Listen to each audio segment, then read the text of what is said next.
పాడల్ tennis నయా concept. పూర్తి వివరాలకు చదవండి రేపటి సాక్షి హైదరాబాద్ ఎడిషన్. తెలుగుదేశం ప్రభుత్వం అధికారంలోకి వచ్చాక స్మార్ట్ మీటర్లు వచ్చేసాయన్నారు. అంటే మీరు మాట్లాడితే మీరు చేసే పనులు ఏదైనా ఉంటే అది తప్పు కాదు, పక్కనోడు చేస్తే తప్పులన్నా. అంటే నాకు అర్థం కావట్లా. ఇదే చంద్రబాబు నాయుడు గారు ఆయన చెప్పిన అంశం చూడండి, రైతు మెడకు ఉరితాళ్ళు వెయ్యవద్దు, రైతు మెడకు ఉరితాళ్ళు వెయ్యవద్దు. అంటే స్మార్ట్ మీటర్లు ఈయన ప్రతిపక్షంలో ఉన్నప్పుడు మాట్లాడిని. ఇప్పుడేం మాట్లాడుతున్నారు? స్మార్ట్ మీటర్లు వచ్చేసాయి అంటే దానివల్ల ఏదో ప్రజలకి ఏదో న్యాయం జరిగిపోతున్నట్టు. అంటే ఈయన చెప్పిన విధానం అంటే ఇదెక్కడ రెండు నాలుకల ధోరణి అని అడుగుతా ఉన్నా. ఎంత అన్యాయమా? ఇంత అన్యాయంగా మాట్లాడుతూ పైపెచ్చిన ఈ 5 నెలల్లో ఈయన చేసిన నిర్వాహకం ఏంటంటే సుమారుగా 57,000 కోట్ల రూపాయలు అప్పులు చేసిన ఘనుడి కిందన మనం పరిగణించాలి. 57,000 కోట్ల రూపాయలు. ఇదే అసెంబ్లీలో 5 నెలలు పోయిన తర్వాత ఇప్పుడు బడ్జెట్ ప్రవేశపెట్టారు. ఈ బడ్జెట్ ప్రవేశపెట్టిన దాంట్లో క్లియర్గా తేటతెల్లమైంది కదండి ఈయన ఎన్ని అబద్ధాలు ఆడారో. గతంలో జగన్మోహన్ రెడ్డి గారి ప్రభుత్వంలో 14 లక్షల కోట్లు 13 లక్షల కోట్లు నోటుకొచ్చిన మాటలు చెప్పారు. అప్పులు చేసేసారు 13 లక్షల కోట్లు 14 లక్షల కోట్లని. మరి ఇదే అసెంబ్లీలో బడ్జెట్ మీరు పెట్టినప్పుడు జగన్మోహన్ రెడ్డి గారి హయాంలో 6,75,000 కోట్ల రూపాయలు సుమారుగా అవే అప్పులు. అంటే గతంలో మీరు చేసిన అప్పులతో కలుపుకుని మరి ఏ రకంగా అబద్ధాలు ఆడారండి? ఇదే చంద్రబాబు నాయుడు గారి నోట్తోనే కదా ఇన్ని మాటలు చెప్పిన వాళ్ళు. మరి ఏ రకంగా ఇన్ని పచ్చి అబద్ధాలు మరి మాట్లాడతారో నాకైతే అర్థం కాలే. ఇది కాకుండా కరెంట్ ఛార్జీల గురించి చంద్రబాబు నాయుడు గారు ఊరూరా ప్రచారం చేశారు. ఏమని ప్రచారం చేశారు? మేము అధికారంలోకి వచ్చిన తర్వాత నాణ్యమైన కరెంట్ ఇస్తాము, కరెంటు ఛార్జీలు అనేవి పెంచమని చెప్పేసి నేరుగా చెప్పిన మాట ఇదే చంద్రబాబు నాయుడు గారు.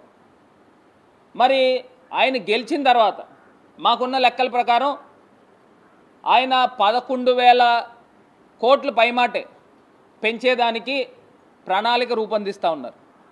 ఈ స్మార్ట్ మీటర్ల పేరు చెప్పి అదేవిధంగా సామాన్య ప్రజలకి ఏ రకంగా ప్రతి యూనిట్కి గరిష్టంగా రూపాయి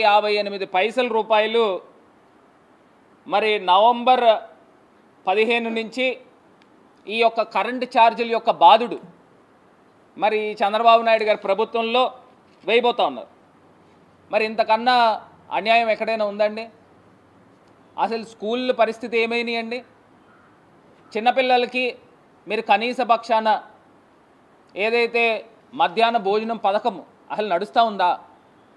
క్వాలిటీ ఫుడ్ పెడతా ఉన్నారా? స్కూళ్ళ పరిస్థితులు ఏ రకంగా దారుణాతి దారుణంగా తయారు చేశారో అర్థమవుతోంది. మరి ఇది కాకుండా ఇదే చంద్రబాబు నాయుడు గారి ప్రభుత్వంలో బియ్యం రేట్లు ఎంత ఉన్నాయండి, నూనె రేట్లు ఎంత ఉన్నాయండి, ఇప్పుడు కరెంటు ఛార్జీలు.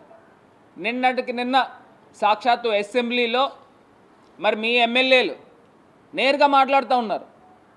ఉచిత శాండ్ అన్నారు, ఆ పారదర్శకత కనబడట్లేదు, లోపం ఎక్కడుందో మరి దాన్ని సవరించాలని చెప్తా ఉన్నారు. 5 నెలలు అయింది, లోపం ఎక్కడ ఉంటుందండి?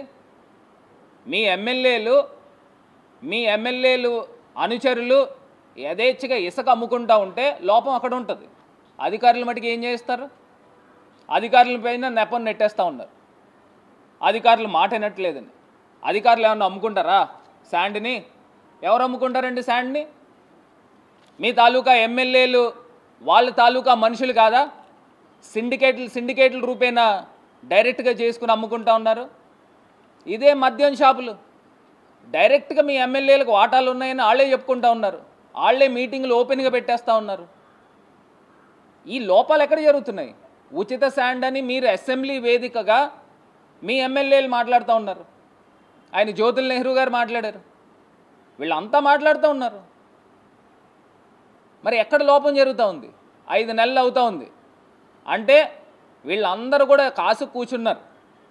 కాసు కూర్చుని ఎప్పుడు ప్రభుత్వం వస్తుందా, ఎప్పుడు మింగేయాలా అన్నట్టు. గతంలో జగన్మోహన్ రెడ్డి గారి ప్రభుత్వంలో శాండ్ నుంచి కానీ వైన్ షాప్స్ నుంచి కానీ ప్రభుత్వ ఖజానాకి వేల కోట్ల రూపాయల ఆదాయం వచ్చేది. మరి ఇప్పుడు వచ్చే ఆదాయం ఎవరి జేబుల్లోకి వెళ్తూ ఉన్నాయి? మీ తెలుగు తమ్ముళ్ళు జేబుల్లో కాదా అని అడుగుతూ ఉన్నా. ఇంత నేరుగా మీకు తెలుసున్నా కూడా ఇంకా ఈ పాటికి కూడా మీరు అరికట్టలేకపోయారు. ఇది నిజంగా చాలా బాధాకరం, శోచనీయం. ఇంకా ప్రధానమైన అంశంకి వస్తే మరి ఇదే ఈనాడు పేపర్, ఇవాళ పేపర్లో డైరెక్ట్గా నేరుగా ఏంటండి ఇది, కన్నతల్లి శీలాన్ని శంకించేవారు మనుషులేనా? అసలు ఈనాండి ఎవరండి, ఎవరి గురించి మాట్లాడుతూ ఉన్నారు? అసలు ఈనాడు పేపర్లో ఇంత నిస్సిగ్గుగా ఎలా వేయగలుగుతూ ఉన్నారు డైరెక్ట్గా? అంటే అసలు ఆ మాట ఉచ్చరించడానికి కూడా మాకు ఎవరికి కూడా నోరు రావట్లా. మరి ఇంత దారుణంగా ఎట్లా మాట్లాడతారు? అసలు నిజంగా దాని గురించి మాట్లాడాలని అంటే నిజంగా ఒక్కసారి చంద్రబాబు నాయుడు గారు నిజంగా ఈ మాటలు మాట్లాడారా, ఆ పదాలు మాట్లాడారా? మరి ఎలా మాట్లాడతారు? ఇదే తెలుగుదేశం పార్టీకి సంబంధించి డైరెక్ట్గా ఈనాడు పేపర్లో ఎవరైతే వర్ర రవీంద్రారెడ్డి గారి పేరు మీద ఫేక్ అకౌంట్ల ద్వారా ఈ పోస్టులు చేశారని చెప్పి నేరుగా అక్కడ పోలీస్ స్టేషన్లో ఆయన కంప్లైంట్ పెట్టారు.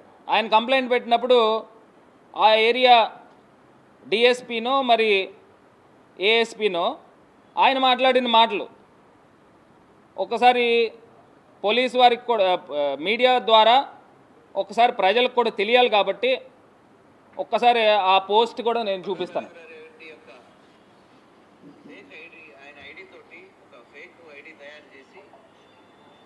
వైఎస్ షర్మిల గారి అట్లాగే వైఎస్ సునీత గారి మీద అబ్యూజ్ చేస్తూ సోషల్ మీడియాలో పోస్టులు పెట్టడం జరిగింది. సో అది చూసినటువంటి రవీంద్రారెడ్డి లోకల్ పోలీస్ స్టేషన్లో ఫిర్యాదు చేయడం జరిగింది. 3వ తారీఖు నాడు కేసు నమోదు చేసి ఈ అబ్యూజ్ చేసినటువంటిది సోషల్ మీడియాలో వైరల్గా మారి అది అనేక తప్పిదాలకు దారితీస్తుండగా దీన్ని ప్రతిష్టాత్మకంగా తీసుకొని